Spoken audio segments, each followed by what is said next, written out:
Good evening. This is a cow, a new line in alcoholic drinks.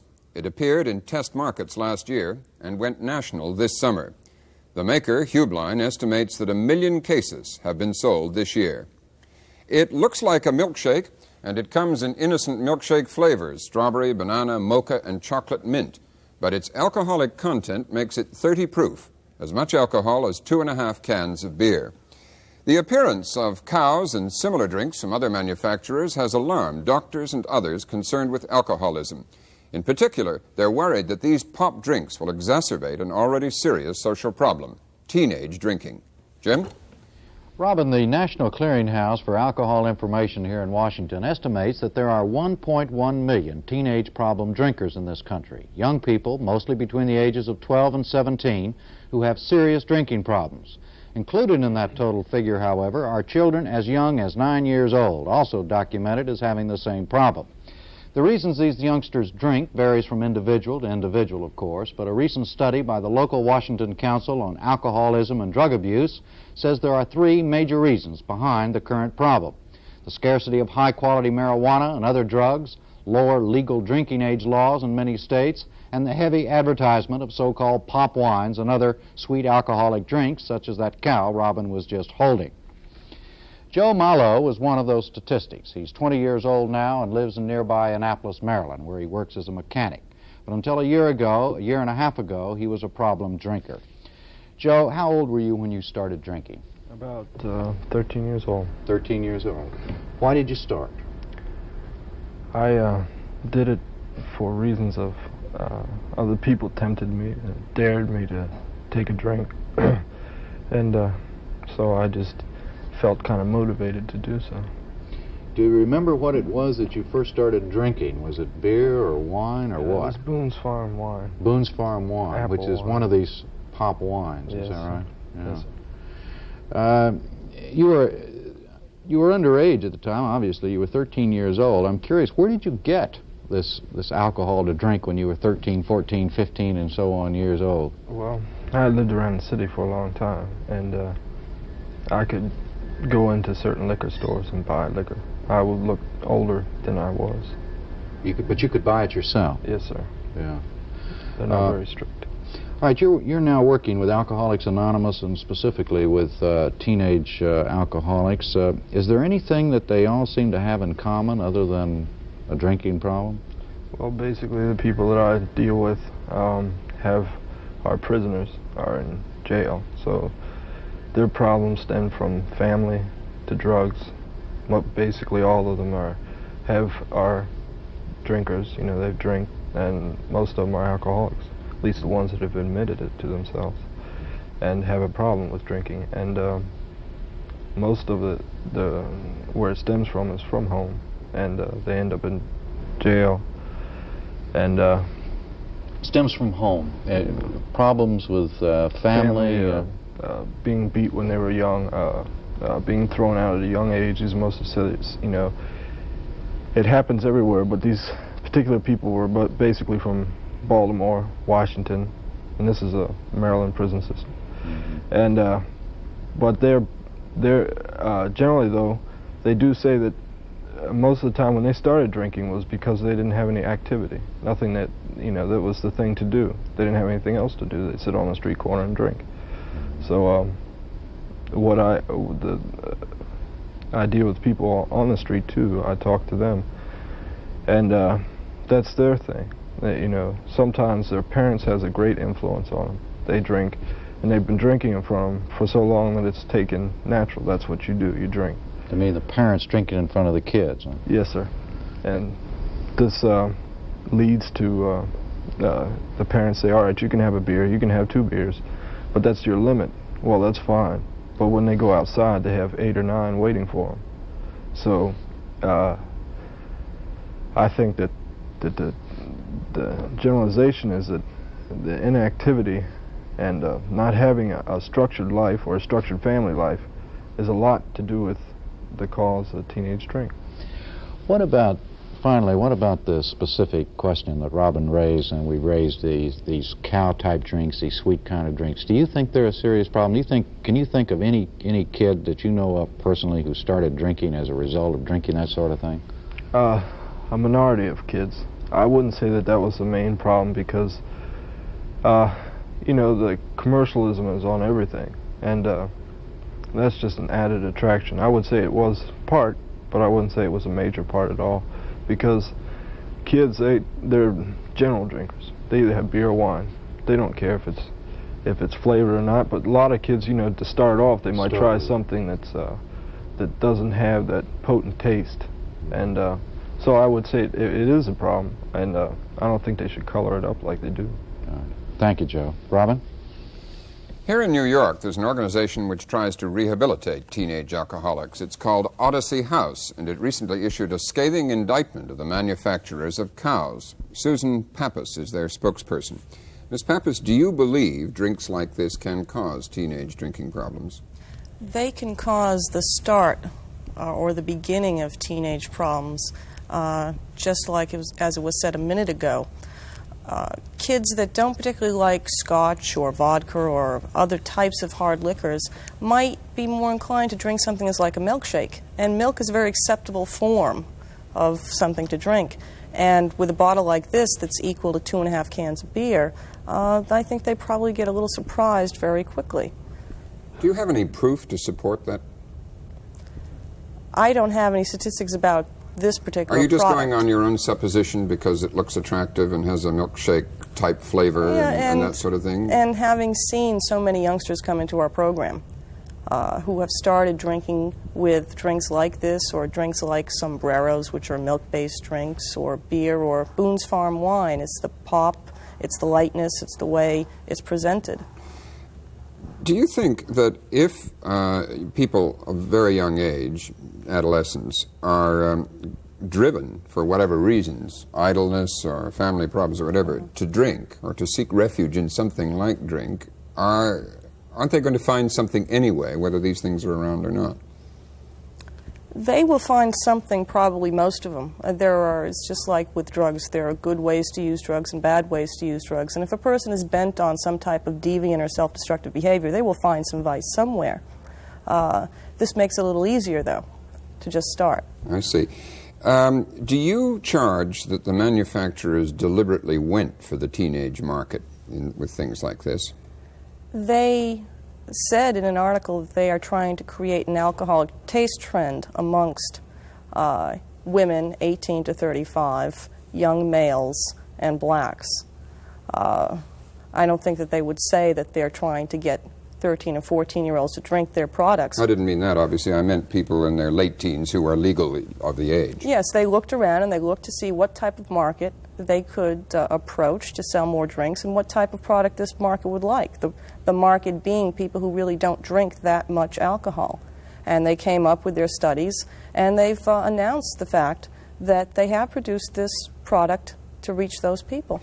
Of course, they say that that's unfair. Heublein's, in fact, the makers of this, say that's unfair. The magazines they've advertised in, women's magazines, Glamour, Cosmo, Mademoiselle, have a medium readership age of 39, they say. I don't know what magazines they advertise in, but they did have a story in Advertising Age, which is the trade journal, and said that they were trying to create a trend amongst this particular non-drinking, basically non-drinking population.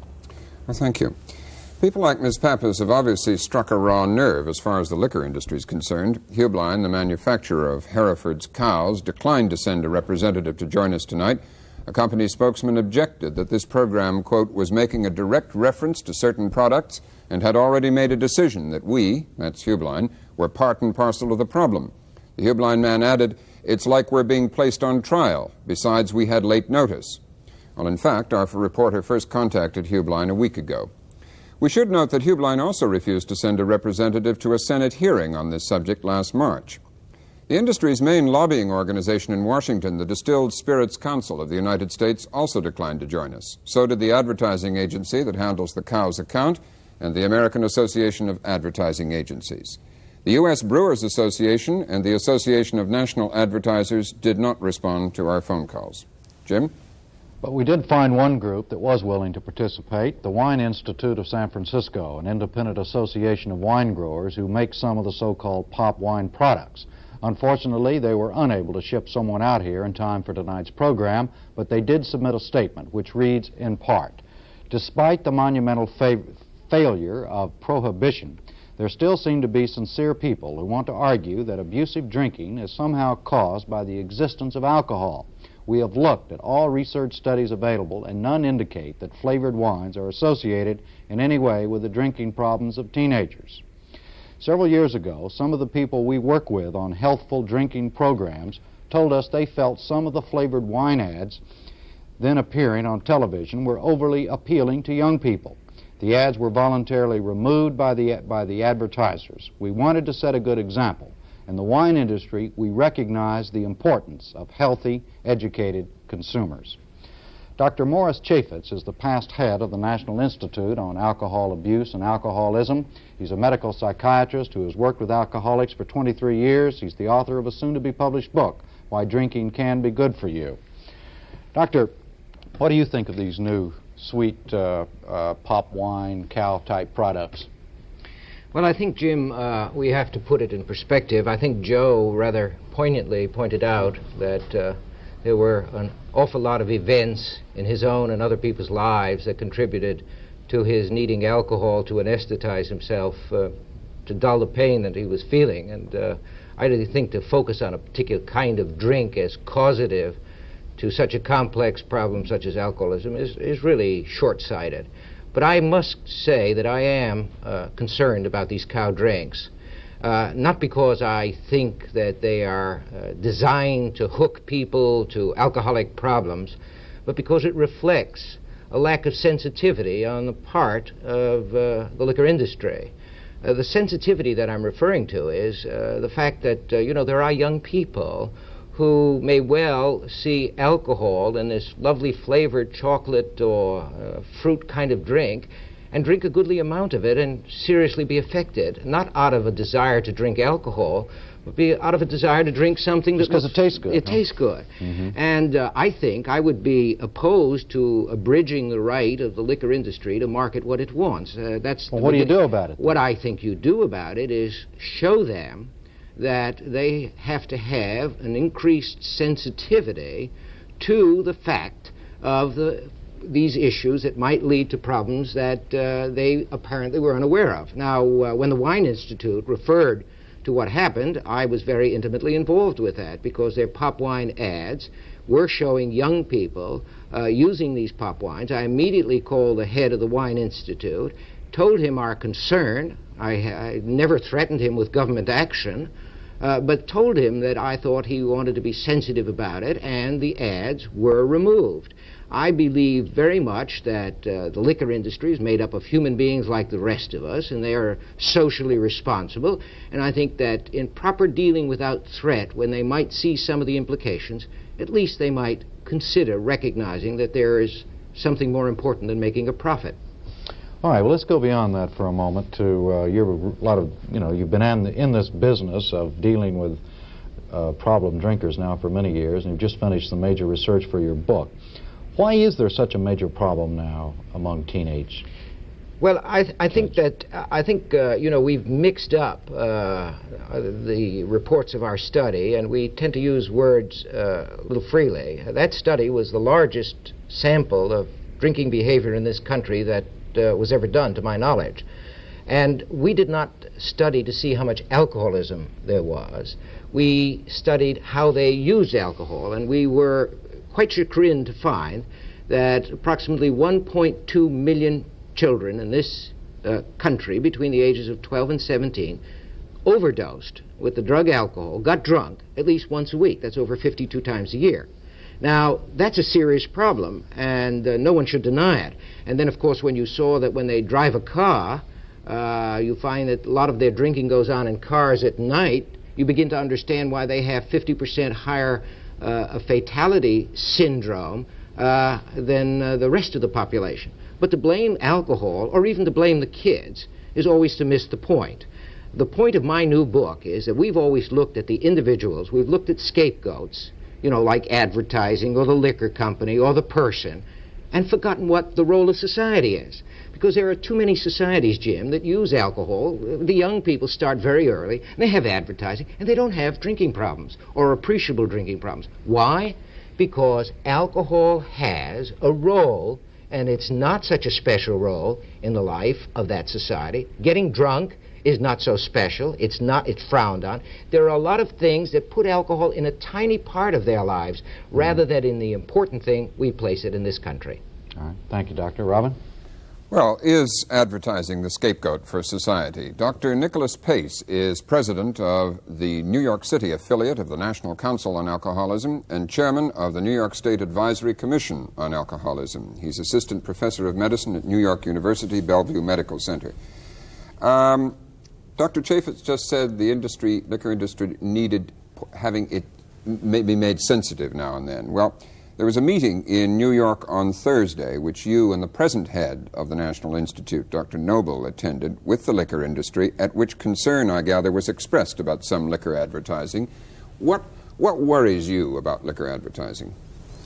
Well, I think that the sale of the product can lead to problems, and the meeting that we held was to make the liquor industry cognizant of the fact that there had to be a greater cooperation between the forces that are trying to treat the problem, the disease of alcoholism, and the people who are producing alcohol. Would you describe this as a sort of continuation of what Dr. Chaffetz was describing when he was the head of the National Institute, this sort of by voluntary quiet persuasion, getting the industry to be a bit more sensitive?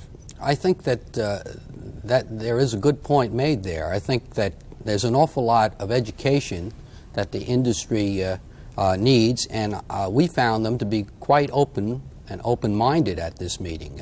Now, there's an organization called Discus. I understand, of course, they were invited to this show, but they did come to this meeting, and they indicated they were doing a great deal to help with the problem of alcoholism. We feel that they could be doing a great deal more.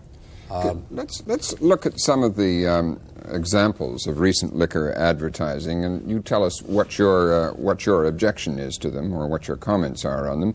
For instance, in the same line of cows type products we have, there's another product called Kickers, which is very similar.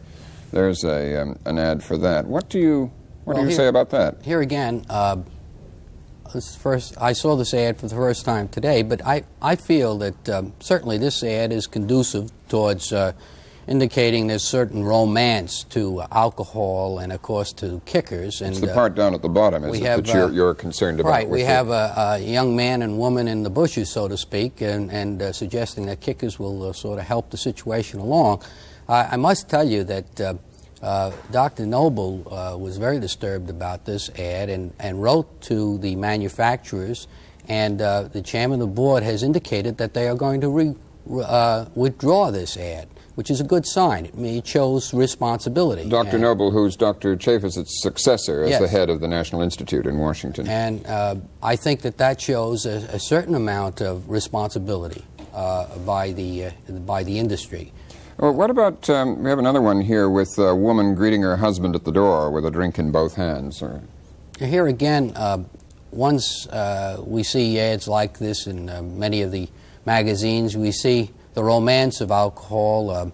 Every time, every event should be sort of triggered with a drink, and having a woman wait with 2 drinks for you at home seems somewhat appealing. Full of connotations. That's right. What about this one we have of a man pouring himself on a drink on the plane? Well, this one I would think makes one feel that every time they're in a tight spot, when the plane is socked in, one should reach for a drink. Well, is this really what we want to say to the public, that whenever the chips are down, when you're in trouble, you should reach for a drink? I'm not sure that that's the message you want. And I guess you'd say the same sort of thing with this one of the couple in the hammock as you did about the Kickers one. Right. Here again, a romance. It seems as if an awful lot of Madison Avenue, and I would really blame Madison Avenue for some of this, is sort of geared towards showing alcohol in a romantic way, the use of the drug alcohol in a method or in a way that would allow people an escape or a method to dull their senses or to increase their sexual productivity and so on. Of course, we sell an awful lot of things that way.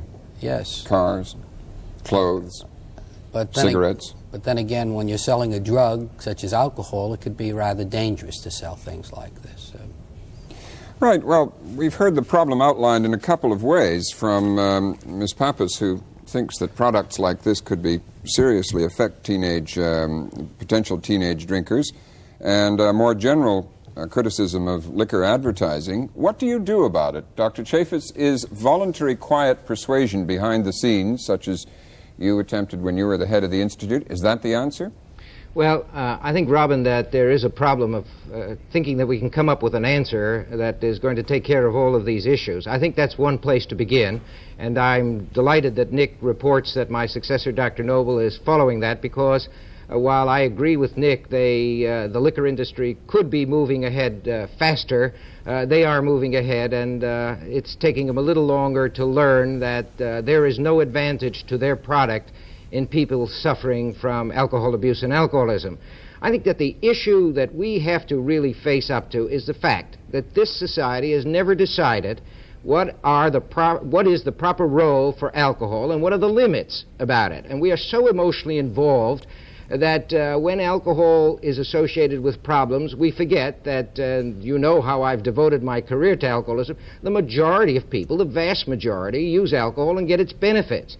And somehow, I guess, what's happened in our society is the only way you get anybody's attention is to just harp on the negative side and not put a balancing feature on the fact that maybe some things have some benefits. And I think that tends to attract kids when they get into problems to go for these things. We sell it to them. We sold them marijuana, and I think we're suddenly selling them alcohol problems. We ought to look at ourselves a little bit and the way we use the stuff. Do you agree with that, Ms. Pappas?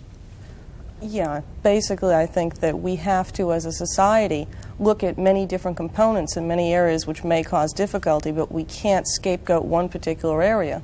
We've got to look at it all. And I think the main point that Odyssey as an organization would like to make is that there's one myth that most people believe is true, which is that kids that end up on drugs start by smoking marijuana. And that's another thing which people have to realize. Most of them, or a large majority of them, start up by drinking alcohol. Yeah. There are so many considerations. Dr. Pace. Yes, alcohol, we have to get across to the point that alcohol is a drug. And although most of us use this drug, it's a drug that can cause a lot of serious harm. And certainly we're all concerned about kids getting into this drug very early. I, for one, as a practicing physician, have seen some illustrations of young alcoholics who have done in 2 years what it would take mature alcoholics 20 years to do with far advanced cirrhosis of the liver. And there definitely is a difference the way a young alcoholic metabolizes or handles alcohol, a youngster, so to speak. And I think that our attitude should be we should take we should try to get the liquor industry or the beverage industry to take an active role in prevention of these problems and educate people that alcohol can cause alcoholism. Dr. Chaffetz mentioned a minute ago that when he was talking to the wine industry a few years ago, he said he wasn't contemplating government regulation. It was just a friendly conversation. Is government regulation possible in this area? Can you, if the stuff is not positively harmful from the food and drug point of view, can it be regulated? I know of none of the authorities that existed when I was responsible for the alcoholism program of the country that would have permitted the Institute or any other government agency to ban such a product. I think Nick said something, I'm sure it was a slip of the tongue. He said something that alcohol causes alcoholism.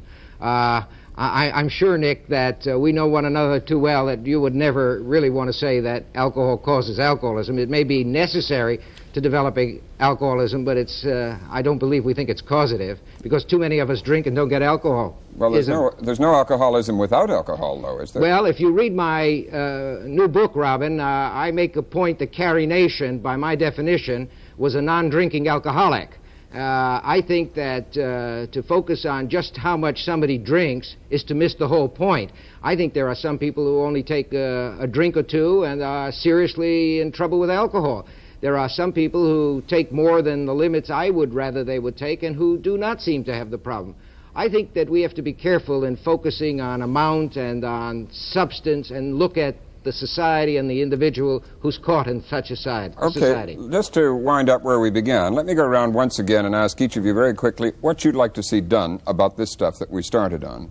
Ms. Pappas. I'd like to see an educational campaign. I would like to see some of the advertising downplayed a little bit so it doesn't look like you're going to have such a great time. But even in your most extreme moments, you wouldn't suggest trying to ban it, or no. What's your, in a word? I would feel the same way. I think that we ought to educate people about it. I tasted it, by the way, yesterday the first time. It tastes terrible in my mind. But I think that people ought to know that it's 30 proof. Thank you. And Dr. Chaffetz? I would go one step further than my colleagues. I would try to talk to the Heublein people about the fact that we're concerned about their insensitivity in this area, and I would love them to make the noble gesture of showing that they're concerned about the possible misuse of their product and consider downplaying it or even removing it voluntarily. Thank you very much in Washington. And thank you, Joe Mallow and Jim. Jim Lehrer and I'll be back on Monday evening. I'm Robert McNeil. Good night.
For a transcript, send $1 to the McNeil Lehrer Report, Box 345, New York, New York, 10019.